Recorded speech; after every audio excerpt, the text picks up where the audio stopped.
complejos. Bueno, por un lado quiero destacar, como venimos charlando hace un ratito con Hugo Alconamón, uno de sus autores, la investigación que publicó el diario La Nación el fin de semana respecto de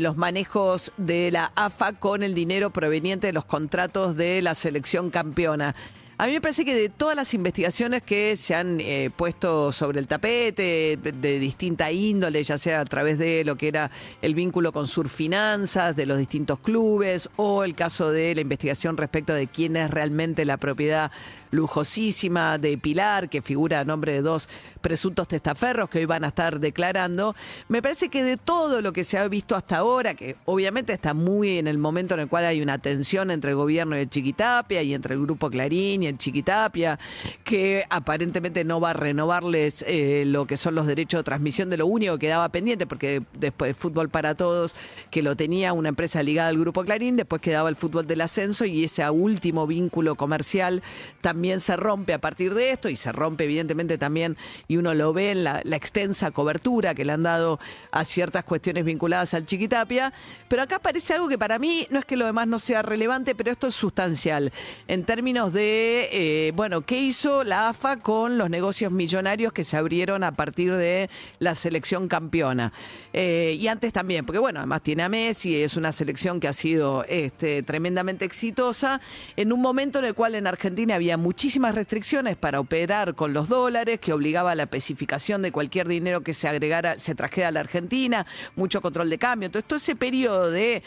grandes, se convirtió en una de las marcas seguramente más importantes que tenga la Argentina, la selección argentina de fútbol, con los sponsors, las marcas y demás, firmando contratos millonarios con la AFA.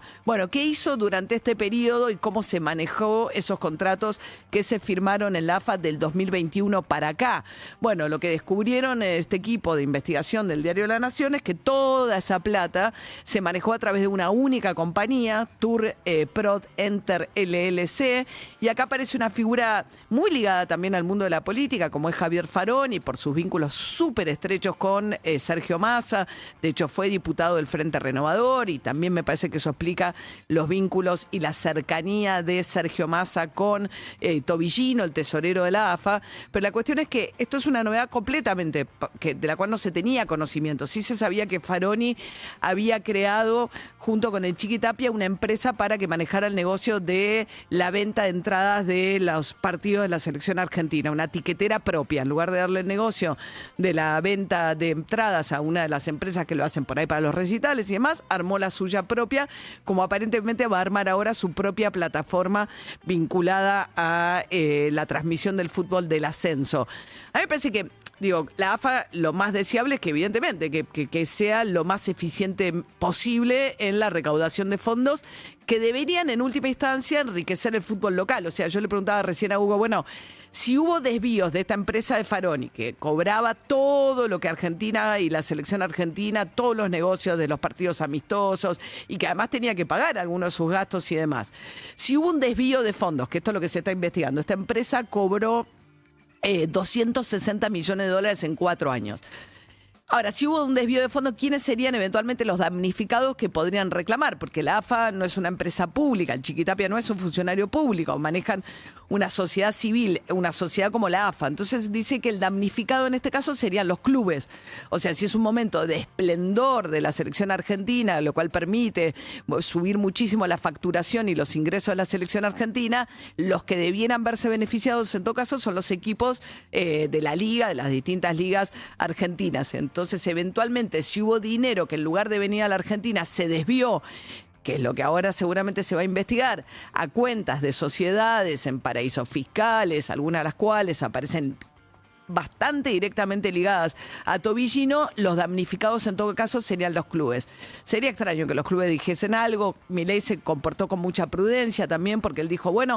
la FIFA no quiere que nadie se meta con ellos, como diciendo, además el gobierno lo último que quiere es generar, es un buen adversario político para el gobierno el Chiquitapia, pero a la vez lo que no quiere es generar un problema con la selección en el contexto de un año de mundial, nada menos, de la selección campeona del mundo, ¿no?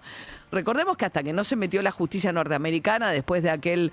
mundial que no le dieron a los Estados Unidos, los dineros de la FIFA, las comisiones y toda la corrupción de la FIFA nos saltó. Bueno, hay que ver ahora si esto se investiga en Estados Unidos como una causa de lavado de dinero y a quién toca finalmente. Pero lo que empieza a aparecer con claridad es que acá, y eso está aprobado, porque además después saca Farón un comunicado diciendo que efectivamente ellos manejan los derechos de representación de la selección argentina a través de esta empresa en el mundo y que es todo legal. Bueno, hay que ver ahora de ese dinero que le ingresó, cuánto le giró efectivamente a la AFA en la Argentina y cuánto se desvió en el camino. Ahí hay grandes preguntas, particularmente nos decía Hugo Alconada, sobre, más allá de los giros a empresas cercanas a Tobillino de $500.000, hay $42 millones girados a 4 sociedades en Miami sin ningún tipo de actividad conocida. Con lo cual hay una pregunta grande de estos $260 millones que efectivamente recaudó esta empresa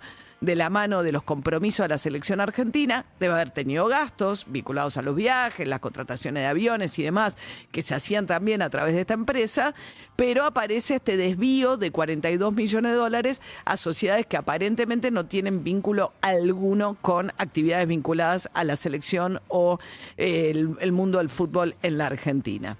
Con lo cual aparece acá una figura con un rol mucho más relevante al que se había visto hasta ahora, que es Faroni. Insisto con esto, además, en un momento en el cual había muchas restricciones para el movimiento de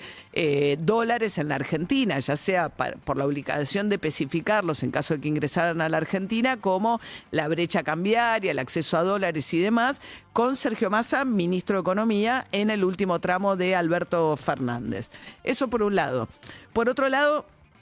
en paralelo, bueno, de alguna manera el gobierno cerró el año políticamente hablando el viernes pasado, cuando obtuvo finalmente la sanción del presupuesto, un presupuesto que ratifica la motosierra cayendo duramente sobre los sectores vinculados a la educación pública universitaria, vinculado a lo que tiene que ver